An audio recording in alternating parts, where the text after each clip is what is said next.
Bonjour monsieur le curé. Donc, pouvez-vous nous dire quelles étaient les circonstances de votre vocation, si c'est pas trop indiscret? Oh,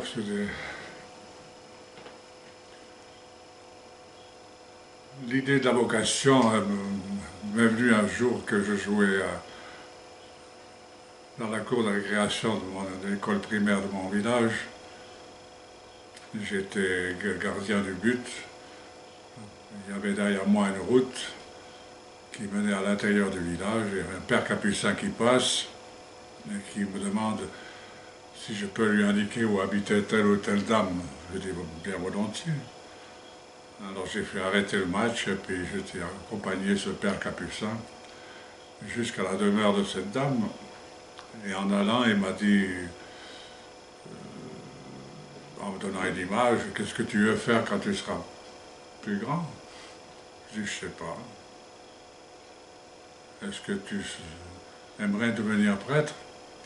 Je sais pas. Voilà, mon père, la maison de la dame. Je suis reparti jouer mon match contre. Et le soir, à la maison, j'ai demandé à la maman, j'ai dit, mais au juste, qu'est-ce qu'il faut pour devenir prêtre? Oh, m'a-t-elle dit, il faut faire des études, plusieurs années d'études, dans un collège, et puis ensuite dans un grand séminaire. C'était un peu comme une semence qui a été semée dans mon âme à ce moment-là. À l'école primaire, on était 50 dans la même salle. On n'apprenait plus grand-chose. J'ai décidé alors, avec mes parents, bien sûr, de commencer des études, le collège.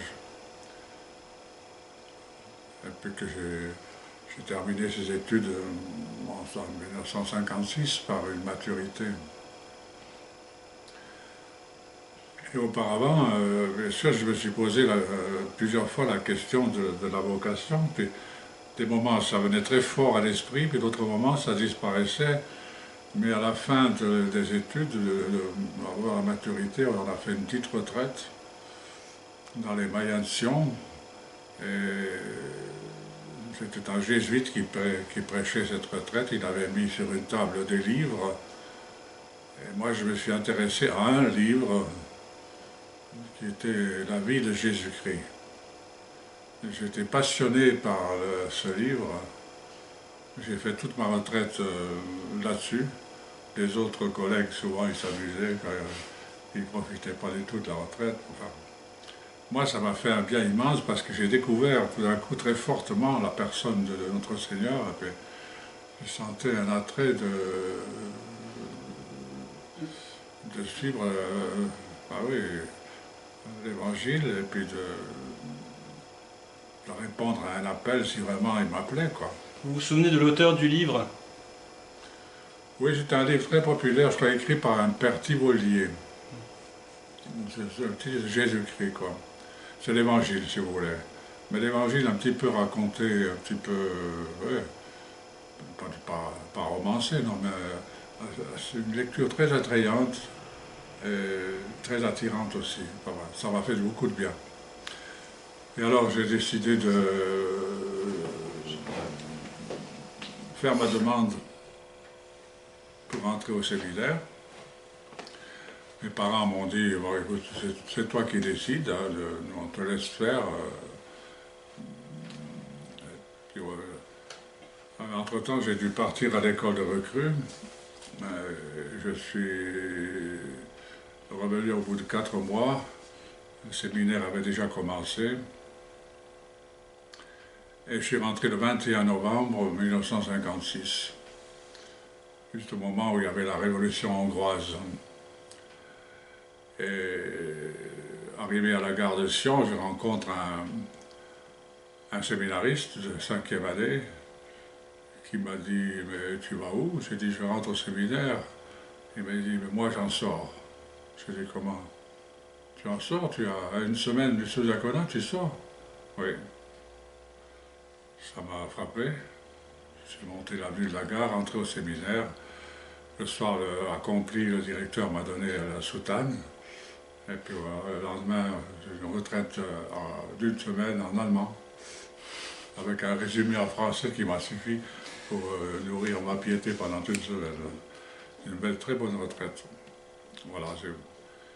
Et puis j'ai passé 5 belles années au séminaire. J'ai été ordonné prêtre le 18 juin 1961. Et dès le lendemain, ma première messe qui a eu lieu le 29 juin, le jour de ma fête de Saint-Pierre, l'évêque m'a appelé pour aller remplacer un curé qui était parti dans une station du Val d'Allivier qui s'appelait Saint-Luc. Et là, j'avais 3 messes le dimanche, et puis 3 sermons, bien sûr, la pastorale d'un curé, quoi. Et puis resté 2 mois. Au bout de 2 mois, l'évêque m'a téléphoné, m'a dit: je vous nomme vicaire de Savièse. C'est une grande paroisse au-dessus de Sion, avec plusieurs villages. C'est là que je suis resté 6 ans comme vicaire, avec un curé qui était très bon avec moi. On avait des idées parfois un peu différentes, mais on se complétait bien. Et on se faisait confiance mutuellement. C'est là que j'ai appris, je ne dis pas mon métier, mais enfin, ma façon de faire la pastorale avec l'exemple que donnait ce prêtre. Et si on peut revenir un peu en arrière dans votre vie, est-ce qu'il y avait des choses qui, avant cette rencontre avec le Capucin, pouvaient amener à réaliser que vous serez prêtre un jour, enfin, non, pas spécialement, mais on menait une vie chrétienne tout à fait normale. On pratiquait, on allait souvent à la messe. Vous êtes né en quelle année exactement? En quelle année êtes-vous né exactement? Moi, je suis né le 20 décembre 1935. J'ai été baptisé à Noël 1935. Après, je fais la première communion, confirmation, enfin, le catéchisme à l'école, n'est-ce pas? On allait suivre les dévotions qu'il y avait au mois de mai, au mois d'octobre, le chapelet, on allait souvent servir la messe, comme tous les autres garçons, quoi. Tout le monde pratiquait à ce moment-là dans le village. Et votre famille, vous aviez combien de frères et sœurs? J'étais 3 frères. Enfin, moi j'étais le premier. Et vos parents, ils ont accueilli comment la vocation? Oh, très bien, ils ont dit: ma foi, si le bon Dieu t'appelle, nous ne mettons pas d'obstacle, mais c'est toi qui choisis. Hein. Voilà. Pendant toute la durée du collège, mon papa est un ouvrier d'usine, il connaissait ni le latin, ni le grec, ni rien du tout. Enfin, il me dit: on te fait confiance, tu ne vas pas étudier à Sion pour rien du tout, hein. C'est toi qui dois faire marcher la chose. Hein. C'était payant à l'époque, le séminaire. Il fallait payer pour le séminaire. Oui, bien sûr, mais enfin, c'était encore raisonnable. Mais on ne pouvait pas aller en soutane jusqu'au sous-diaconat quand on allait en vacances. Oui. Alors tous les étés, moi je travaillais. Je travaillais comme manœuvre, comme ouvrier dans les eaux minérales, par exemple. Je portais des caisses de bouteilles d'eau minérale dans une fabrique de sirop. Voilà. On ne restait pas à rien faire, on était habitué à travailler. Hein. Tout petit déjà, on gardait les chèvres au bord du Rhône, on sortait les bois du Rhône pour alimenter le potager, n'est-ce pas? Pas d'électricité, pas d'eau à la maison à ce moment-là. C'était après la guerre, après 1945, alors c'est venu des gens qui ont commencé à faire des apprentissages, à faire des études. Les gens ont commencé à gagner un peu d'argent, quoi, comme ouvriers, quoi. Alors c'est à la fin de mon vicariat qu'il m'est arrivé une occasion où j'ai connu Monseigneur Lefebvre. J'étais encore vicaire, j'étais en 67. C'était pas à Ried le vicariat, c'était à Savièse. Et le curé m'a dit, écoutez, j'aimerais que tu ailles à Genève rencontrer un missionnaire de la paroisse qui est en congé, parce qu'il a quelques problèmes avec son supérieur. Moi, je ne peux pas aller, mais ce serait bien que tu puisses aller l'accompagner éventuellement jusque vers son supérieur. Puis j'ai dit, mais son supérieur, c'est qui? C'est Monseigneur Lefebvre. Voilà. Tout ce que je savais. J'ai trouvé ce missionnaire à Genève, mais je lui ai dit, il paraît que tu aimerais voir ton supérieur qui est à Paris, paraît-il. Oui, j'avais rendez-vous, puis il n'était pas venu à l'heure, alors j'ai mis un billet à la porte en disant les attitudes de la politesse des rois. Et alors j'ai dit, écoute, peut-être ton supérieur, il a eu un empêchement au dernier moment, il ne faut pas... Et effectivement, Sékou Touré en Guinée avait expulsé les missionnaires spiritains et le supérieur, Monseigneur Lefebvre, était allé à l'aéroport d'Orly les accueillir, n'est-ce pas? Mais tu veux vraiment voir ce supérieur? Oui, il est où maintenant? Il est à Rome. Alors je dis, mais est-ce que tu veux la voiture, le train, l'avion? Ah, tu viendrais? Oui, je viens volontiers avec toi. Alors, on a pris un train, quoi, un train de nuit, quoi. On débarque au séminaire français de Rome. Le directeur était un ami de ce père missionnaire à Madagascar, je connaissais très bien, quoi. On était très bien accueillis, quoi. Je me rappelle très bien, après le souper, tous les séminaristes sont partis à la télévision.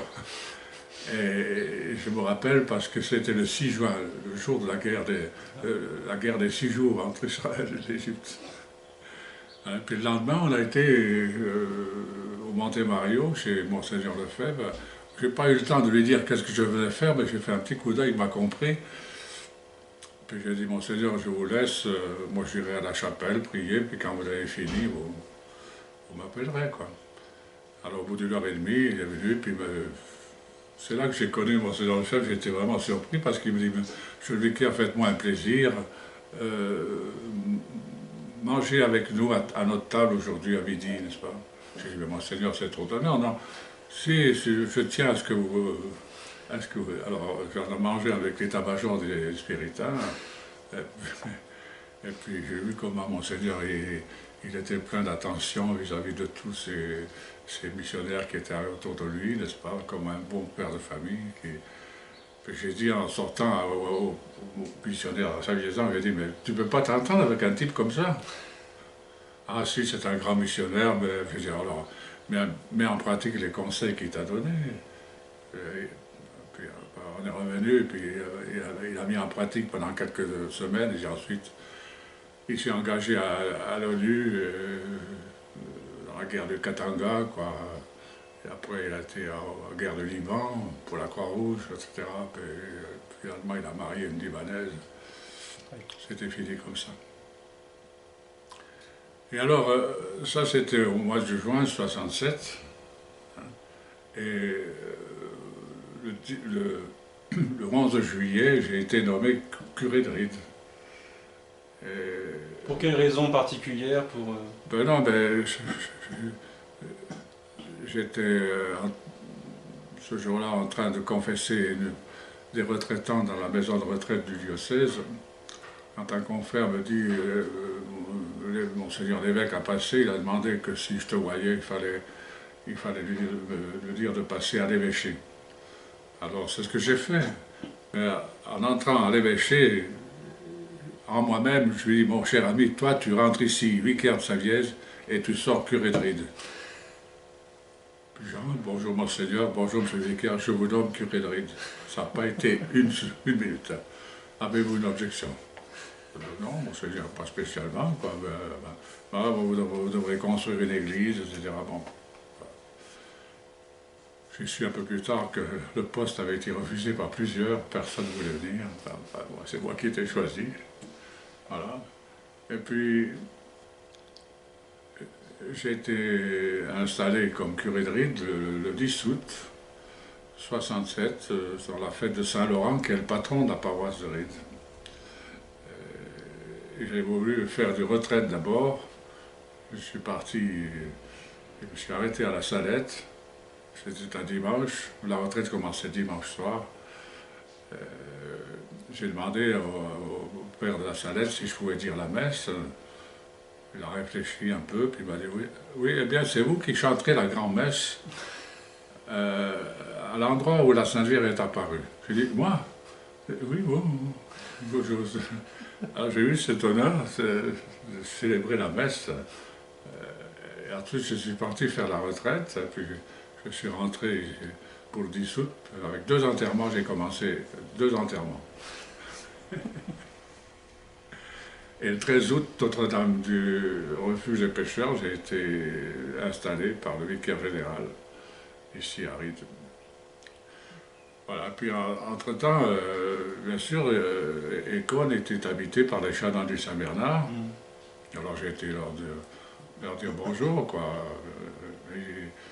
Il n'y avait plus qu'un chanoine, il m'a dit c'est fini ici, on va vendre ça, puis il n'y a plus rien. Il était un peu désolé, bien sûr, et puis moi j'ai dit, bah, écoutez, monsieur Chanoine, je vous invite volontiers à venir dans la paroisse, si vous voulez venir un dimanche, célébrer la messe ou prêcher, n'est-ce pas? Le nom du chanoine, c'était Roserin. Roserin. Et il est mort assez rapidement après, il est mort dans le tunnel de Saint-Bernard. Et puis,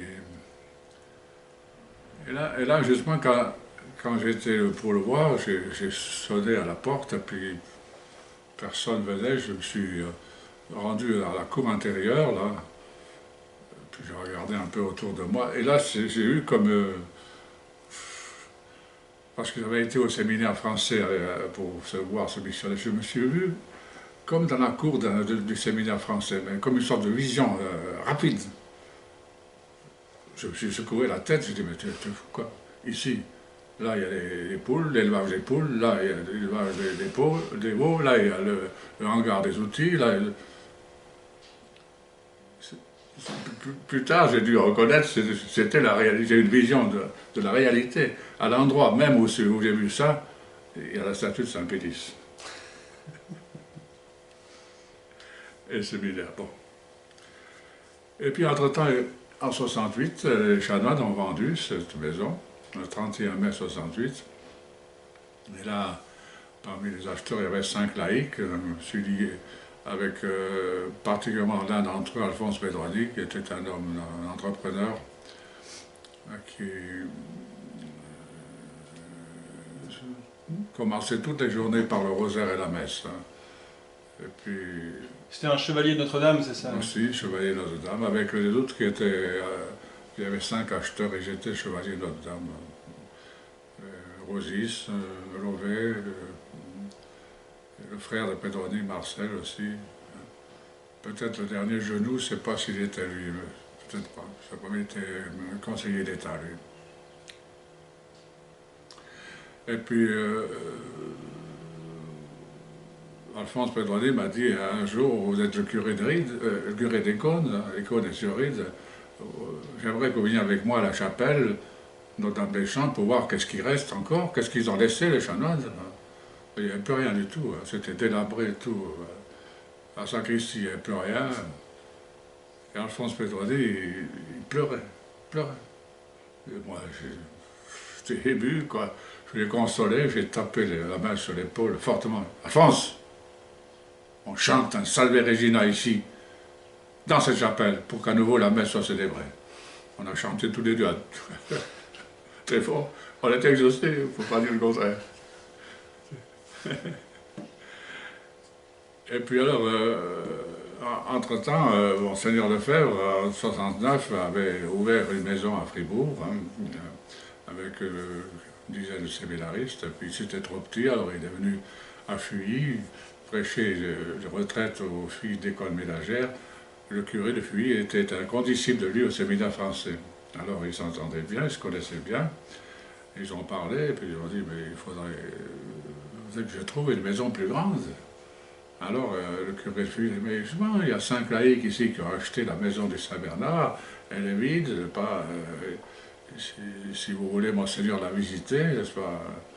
Alors, ils ont combiné un rendez-vous, n'est-ce pas, la visiter, puis ça a plu à Monseigneur, qui s'est déclaré, décidé à louer cette maison pour venir avec le séminaire. Les 5 laïcs qu'ils avaient achetés pour dans quel but? Dans un but religieux. Mais ils ont mis en valeur la vigne, hein. Il y avait du terrain, n'est-ce pas? Ils ont mis en valeur un peu. Ils ont fait un emprunt, hein, puis les banques leur ont prêté, quoi. Et puis ça a commencé comme ça par une société anonyme qui louait ça à Monseigneur Lefebvre, à bien plaire, quoi. Puis un jour, alors, ils ont accueilli Monseigneur Lefebvre pour signer la chose, et puis ils ont dit on va faire un repas en souvenir, et puis ils ont dit à Monseigneur on a invité le curé. Et Monseigneur, surtout pas ça, surtout pas, vous savez les curés aujourd'hui ils sont plutôt modernistes, alors vous n'allez pas encore inviter. Oh ben celui-là on le connaît, non ça passe. Alors moi je me pointe à midi à Écône, n'est-ce pas, au milieu de la cour, là, les autres ils arrivent, on se salue, puis tout d'un coup Monseigneur arrive. Ah, Père Paul, Rome, il m'a repéré immédiatement. Hein. Elle a rigolé, oui celui-là je comprends alors. Je ne connaissais pas plus que ça, mais... Est-ce que vous n'aviez pas entendu qu'il était dans la région de Fribourg? Vous ne saviez pas? Si, j'avais même été le voir un jour, parce que ça m'intéressait ça. Parce que du coup, parce que ce qu'il faut dire, ceci, c'est que en 1969, en 1970, tous les prêtres de Suisse romande qui avions 10 ans de sacerdoce devaient suivre un recyclage dans une maison à Montana qui appartenait aux Spiritains, que Monseigneur Lefebvre avait acheté à l'époque pour les missionnaires malades des poumons là-bas. Et moi je suis parti comme les autres là-haut 3 semaines. Et puis le président de l'Assemblée, c'était un condisciple à moi qui commençait à dire des choses. Pourquoi on irait à la chapelle pour dire la messe? On peut très bien rester comme on est. Ils étaient tous en civil sauf 2, sauf moi, un confrère puis moi. Et puis pourquoi on s'arrêterait devant la chapelle pour faire une réflexion? J'ai dit François, tout fort, hein. Moi j'ai appris sur les genoux de ma mère que dans le tabernacle il y avait le bon Dieu. C'est pas maintenant, après 10 ans de sacerdoce, que tu vas me faire oublier ça. Hein. Je crois qu'il y a le bon Dieu. Donc je plie le genou. Oh, tu veux? On fait venir des conférenciers, des dominicains, ils racontaient des histoires. Moi,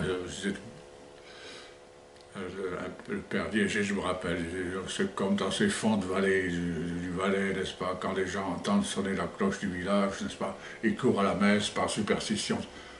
J'ai tapé le poing sur la table. Comment? Je suis fils d'une de ces vallées. Je peux vous dire que quand les gens entendent sonner la cloche du village, ils savent qu'il y a une messe qui se dit, ils y vont parce qu'ils ont la foi. Oh, c'est votre idée. Et tout le long comme ça. J'ai vu que ça tournait. J'ai dit aux confrères, j'ai dit, écoutez, on est ici pour 3 semaines, je vous propose tous les jours, à 4h30, on dit ensemble le chapelet. Sur les 40, j'avais 7 ou 8 qui sont venus. C'est vous dire. Ben, j'ai tenu jusque, pas tout à fait jusqu'à la fin. J'ai été trouvé l'évêque, j'ai dit, ça va plus. Qu'est-ce qu'il nous racontait? Il nous raconte le contraire de ce que nous avions appris au séminaire. Oh, mais comprenez, c'est pas moi, c'est la conférence des évêques, n'est-ce pas? Et entre-temps, Alphonse Prétorier me téléphone et me dit, nous, on veut partir à Fatima. On aurait besoin d'un prêtre. Est-ce que vous voulez pas venir avec nous? On a loué un petit avion. Ah, j'ai dit oui, volontiers. Alors, volontiers. Alors, je suis parti à Fatima avec eux, quoi. On a fait un bon pèlerinage à Fatima. C'était en quelle année, ça, exactement? En 70. Le mois? Ben, ouais, c'était vers la fin de l'été, automne, comme ça. Et puis en septembre, au mois de novembre, le séminaire est arrivé. Alors il y avait 9 séminaristes, 3 professeurs, 3 religieuses. Et j'ai accueilli dans l'église de Ried, l'ancienne église, le 17 novembre. J'ai encore le sermon. J'ai souhaité la bienvenue, n'est-ce pas? Et puis j'ai dit, voilà, Econ, pour nous, Jean de Ried, c'est une usine électrique hein, qui rapporte de l'argent à la commune, n'est-ce pas? Et qui dispense des électrons un peu dans le monde entier pour donner la lumière. Voilà. Et je souhaite que le séminaire soit comme une usine électrique qui dispense la lumière de la vérité catholique et la chaleur de la charité. Voilà. Est-ce que vous vous rendiez compte que Monseigneur Lefebvre était un peu en opposition Ouais, ben, avec le reste déjà, oui. j'avais entendu parler parce que on avait plusieurs missionnaires spiritains valaisans quoi, qui nous racontaient qu'il était vieux jeu, puis qu'il avait démissionné en 68, tout ça. On savait tout ça, ça se savait. Un évêque comme ça, c'est à la tête de ces 1000 missionnaires qui venaient souvent aussi en Valais, en Suisse allemande aussi, n'est-ce pas, pour chercher des secours financiers, puis pour des vocations, quoi, chercher des vocations, quoi. Et qui a construit l'école du Louvret, l'école des missions.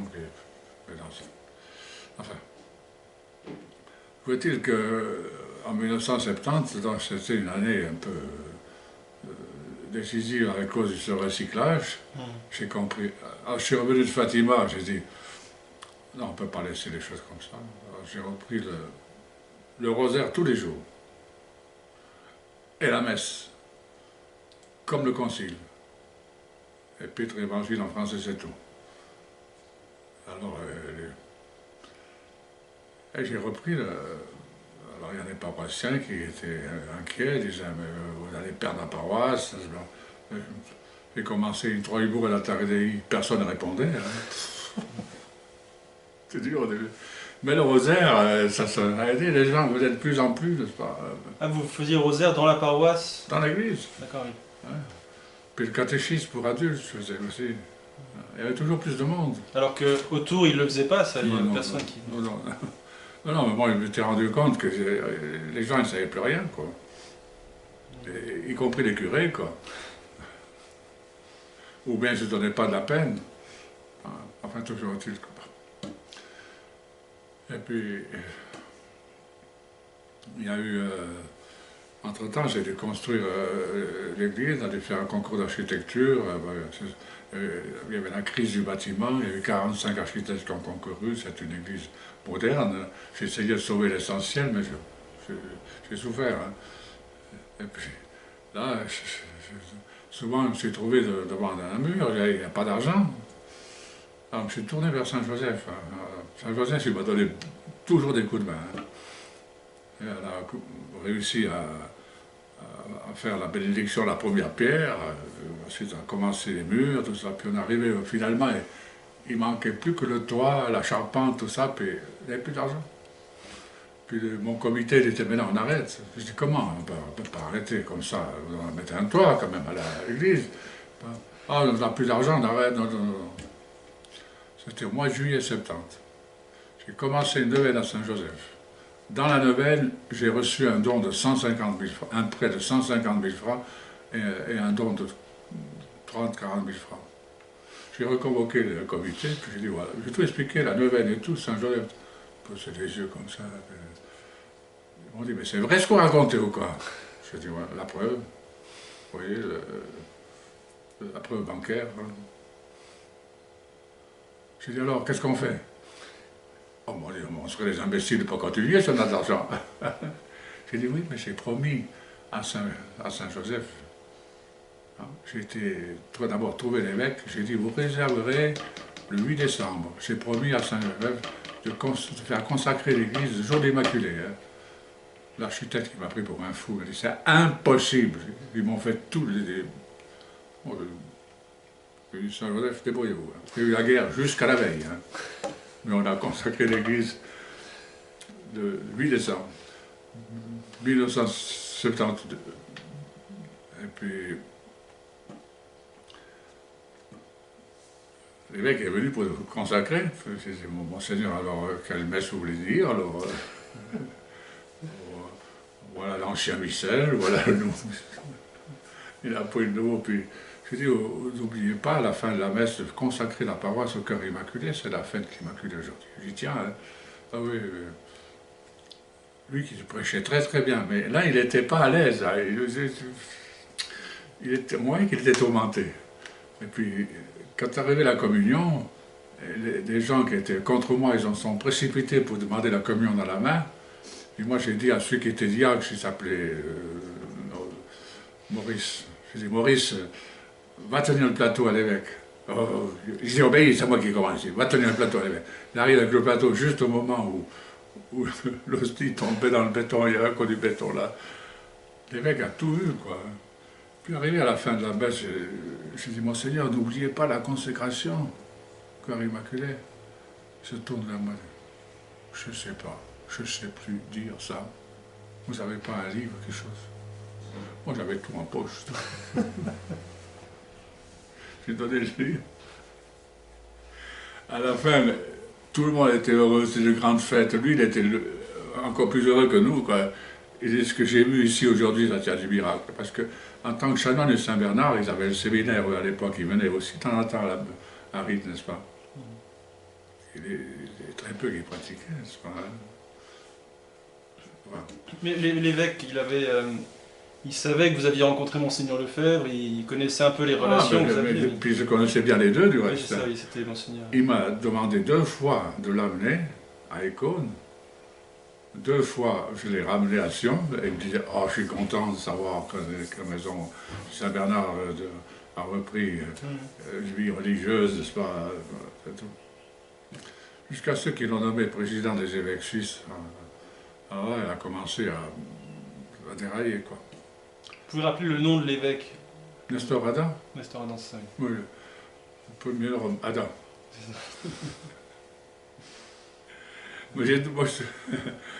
Et puis alors, c'est sûr, les gens se sont plaints à lui que moi je disais l'ancienne messe. Alors il m'a convoqué, il m'a dit, je vais faire la leçon, il faut obéir, etc. J'ai dit, mais Monseigneur, vous m'avez ordonné prêtre avec cette messe, quoi.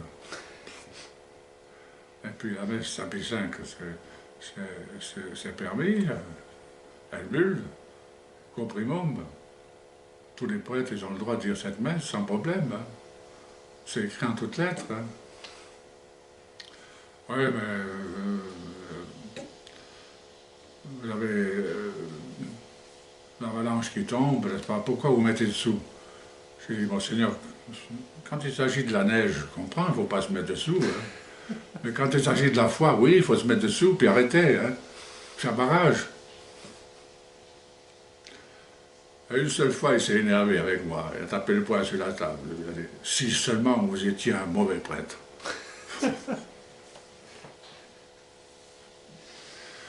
Toujours est-il que les confrères se sont mis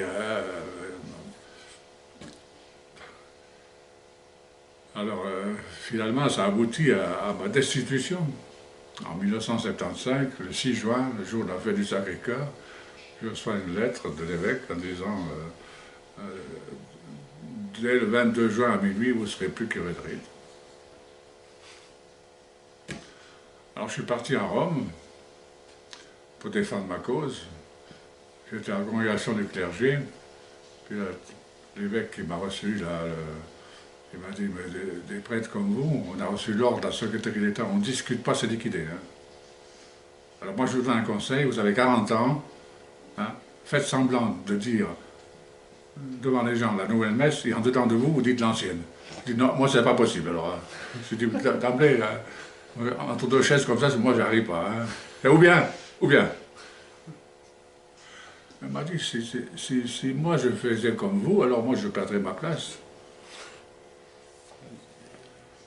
Puis entre-temps, il arrive quelqu'un dans la salle, là, en criant, il s'appelait Tabera est morte. Tabera, c'était le cardinal qui s'occupait de la liturgie. Tabera est morte. Moi, j'ai dit, mais, alors mettons-nous à genoux et prions pour lui. Mais j'ai dû répéter 2-3 fois sec pour lui faire prier.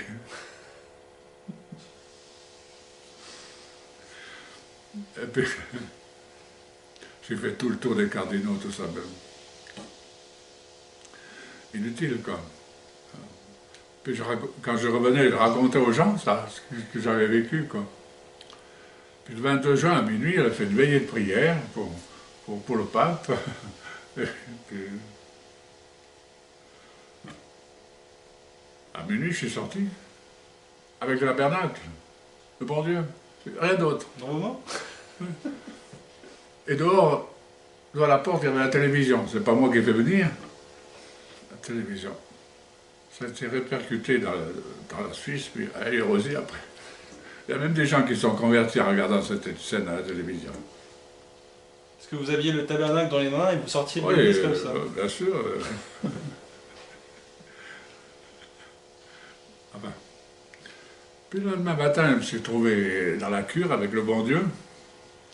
Vous étiez allé où, en fait Dans ma cure, à côté de l'église. Ah, d'accord, d'accord, oui. Et puis, j'ai dit la messe sur la table à manger, quoi. Ah, oui. Puis j'ai dit à Saint-Joseph, j'ai dit, écoutez, ben, vous voyez un petit peu le problème, hein, c'est que moi, j'ai plus d'église maintenant. Hein. Et puis alors, si vous voulez que cette messe puisse continuer ici, il faut faire quelque chose, il faut me donner un coup de main. Je ne sais pas où aller. Hein. Ça, c'était le 23 juin 75. Le 27, nous donne une permis de secours. Je viens ici, vers la Syrie, là, je vois le patron, je salue, je dis, ah, Monsieur Fournier, vous n'auriez pas peut-être un local pour le bon Dieu, pour donner abri au bon Dieu? Il m'a dit quoi? J'ai dit, mais vous savez bien, j'ai dû quitter l'église hier au soir, maintenant je suis chez moi avec le bon Dieu, mais je ne veux pas rester comme ça. J'ai besoin quand même d'un local pour dire la messe. Vous ne pourrez pas me prêter quelque chose? J'aimerais bien, mais je ne peux pas. On a besoin de beaucoup de terrain, avec des grands camions qui viennent avec des billons, n'est-ce pas, etc. Je dis, mais là-bas, ce hangar, là, c'est quoi ça? On dirait tout à fait une chapelle, ça. On dit, non, ça c'est le magasin du bois. Ah, je dis, c'est quoi? Ah, les gens, ils viennent acheter des lames de bois pour faire des chalets, n'est-ce pas, hein? Puis nous, on vend ce bois. Je dis, puis le soir. Mais le soir, c'est fermé, comme tous les magasins, c'est fermé le soir. Alors, je peux venir après quand c'est fermé.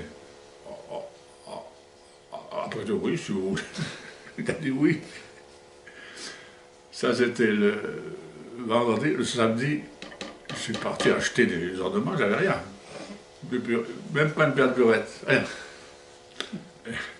Et le dimanche 29, au moment où Monseigneur Lefebvre ordonnait prêtre d'abbé chez le Malheureux, puis un américain, moi je disais la messe sur les planches. Saint-Joseph, il m'a amené chez lui, dans le bois. Et les gens, ils ne comprenaient plus rien du tout. Certains sont venus, ils nous lançaient la sciure dans les voitures. Et à cette première messe dans la Syrie, Non, il y avait des gens qui étaient avec vous dans cette première messe dans le... Oui, les mordus, ils étaient restés. Après, il y a des gens qui venaient un peu partout, puis finir, à l'intérieur du hangar, on a fait un chalet suisse qu'on pouvait fermer. Alors je pouvais laisser le Saint-Sacrement toute la journée, la nuit, tout ça. Puis, le soir, on déroulait le tapis, on mettait des bancs, mais pas de chauffage. 6 ans, je suis resté. Les mecs, alors, ils n'étaient pas contents. Alors, ils ont essayé toutes sortes de trucs pour me faire partir.